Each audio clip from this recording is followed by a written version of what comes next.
जय मित्तल, देखिए आज हम बताएं किस चैप्टर से कितना पूछता है, ताकि आपको ये आइडिया लग जाएगा कि अच्छा इस चैप्टर में ध्यान देना है, इस चैप्टर में नहीं ध्यान देना है। ये 2 नंबरी के लिए 2 साल का हम कंपेयर करेंगे। ये 2 नंबरी का हो गया, 2 नंबरी 2 मार्क्स वाला, अब 5 नंबरी। 2 पूछता है 5 नंबरी या 2 नंबरी अकाउंट का। देखिए किस चैप्टर से कितना मार्क्स का पूछा था 2022 में, कितना आपको 2023 में पूछा गया था। मार्क्स से कितना प्रश्न पूछा गया था, ठीक ना। ये आपको 2 नंबरी में है तो 2 को पूछा गया था, इसका मतलब क्या 4 मार्क्स का पूछा गया। 3 को पूछा, इसका मतलब क्या 3 गुना 2 2 इक्वल 6 मार्क्स का पूछा गया। उसी हिसाब से देख लीजिएगा, ठीक। पहले 2 नंबरी में देख लेते हैं। एनपीओ से पूछा गया था 2 गो, और 2023 में पूछा गया 3 गो एनपीओ से। पार्टनरशिप देखिए हिंदी में देख लीजिएगा, साझेदारी जिसको बोलते हैं। हिंदी आपने पूछेगा कि क्या होता है पार्टनरशिप चैप्टर का। चैप्टर इंग्लिश में ही याद करिए। साझेदारी का में से 2 को पूछा गया था, इसमें से 1 को 2023 में 1 को पूछा। गुडविल फिक्स रहता है 2 गो, इसमें आपको प्रैक्टिकल और आपको ये थ्योरी दोनों का दोनों सेम है। रिकॉन्स्टिट्यूशन ऑफ पार्टनरशिप फर्म में 3 गो 2 गो, मतलब 2 को 3 को पूछते ही रहता है हर साल। एडमिशन रिटायरमेंट डेथ, इसमें आपको एगो फिक्स रहता है। जिसमें आपको रिवैल्यूएशन अकाउंट दे देगा किसी में से। रिवैल्यूएशन अकाउंट एडमिशन में भी पढ़े होंगे, रिटायरमेंट में भी पढ़े होंगे, डेथ में भी पढ़े होंगे, तो यही पूछ देगा रिवैल्यूएशन अकाउंट क्या है, ठीक। फिर देखिए आपको डिसोल्यूशन ऑफ पार्टनरशिप फर्म देख ही लीजिएगा, समझे। उसमें से पूछे देता है, फिक्स रहता है 2 को।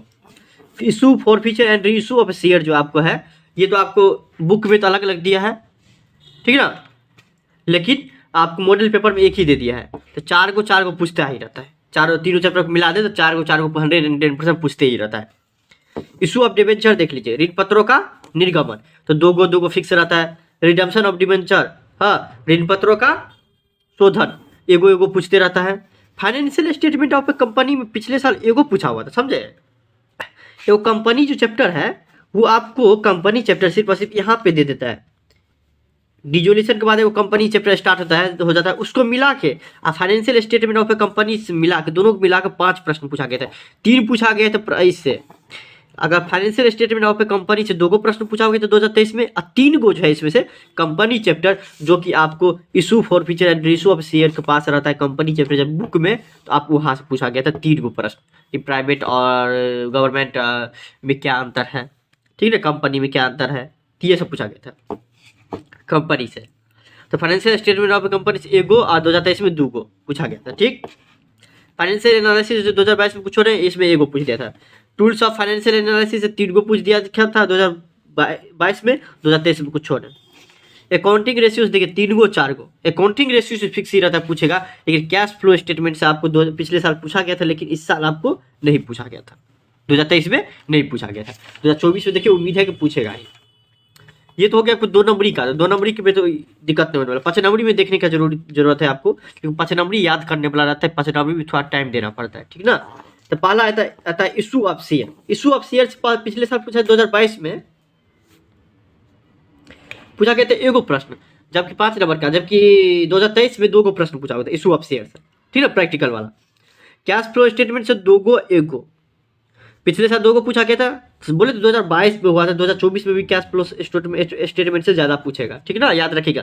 2024 में एग्जाम देने जाइएगा तो कैश फ्लो स्टेटमेंट से भी ज़्यादा पूछेगा।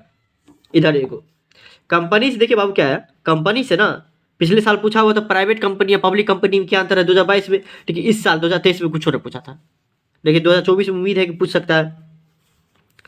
Dissolution of A partnership firm एगो फिक्स रहता है। एनालिसिस ऑफ फाइनेंशियल स्टेटमेंट एगो पूछबे करता है प्रश्न 5 नंबरी में, ठीक ना। डिसोल्यूशन एनालिसिस ये सोचे आपको थ्योरी ज़्यादा घुसा देते रहता है, तो थ्योरी याद करेगा तो इस 2 चैप्टर से 5 नंबरी। अकाउंटिंग रेशियो में भी थ्योरी आप घुसा देते रहता है वो, लेकिन प्रैक्टिकल ज़्यादा पूछता है। पिछले साल 1 इस साल 2023 में 2 और रिटायरमेंट ऑफ ए पार्टनर में पूछा हुआ था, जबकि 2023 में नहीं पूछा गया था। और इस साल पार्टनरशिप से चैप्टर ले लिया गया, 1 प्रश्न ले लिया गया था, ठीक है। तो बात करें 2 1 3 1 4 5 6 2 8 प्रश्न रहता है, जिसमें से 4 का जवाब देना पड़ता है, जिसमें 4 प्रैक्टिकल 4 थ्योरी रहता है। अपने हिसाब से देख लीजिएगा कि आपको प्रैक्टिकल बनाना है कि थ्योरी बनाइएगा। हम तो बोलते हैं कि आपको 2 प्रैक्टिकल और 2 थ्योरी जरूर अटेंड करेगा। अगर आप पूरे साल पढ़े हैं तो दिक्कत कहीं पे भी नहीं होगा। हाँ, नहीं पढ़े हैं तब थोड़ा बहुत दिक्कत हो सकता है, बाकी नहीं, ठीक है। देख लीजिए आपको किस चैप्टर पर आपको आप पूरा कन्फर्म है, सब कुछ याद है, किस चैप्टर में आप टाइम देना चाहते हैं, किस चैप्टर में नहीं देना चाहते हैं, वो देख लीजिए। उस हिसाब से आप अपना तैयारी करिएगा, क्योंकि 1 महीना भी मुश्किल से बचा हुआ है, ठीक है। तो किस हिसाब से आपको करना है आप समझ लीजिए। क्योंकि देखिए कुछ चैप्टर जो है, जैसे मान लीजिए कि cash flow statement, accounting ratio सब जो है नहीं पढ़ते रहता है, एक दो चैप्टर जो अंतिम वाला है वो आपको छूट जाते रहता है, नहीं पढ़ते रहता है, तो उसमें कम टाइम देंगे। देख लीजिए किस हिसाब से पूछता है एनालिसिस करके, आप उतना क्वेश्चन छोड़िएगा तो आप अटेंड कर सकते हैं कि नहीं, उस हिसाब से आप तैयारी करिएगा, ठीक है ना। अगर मान लीजिए 2-3 चैप्टर छोड़ भी दिए हैं, नहीं पढ़े हैं अभी तक, तो आप देख लीजिए अच्छा इतना मार्क्स का पूछता है, तो हम मेरे पास इतना कैपेसिटी है कि नहीं कि हम एग्जाम में पूरा का पूरा लिख सकते हैं, ठीक।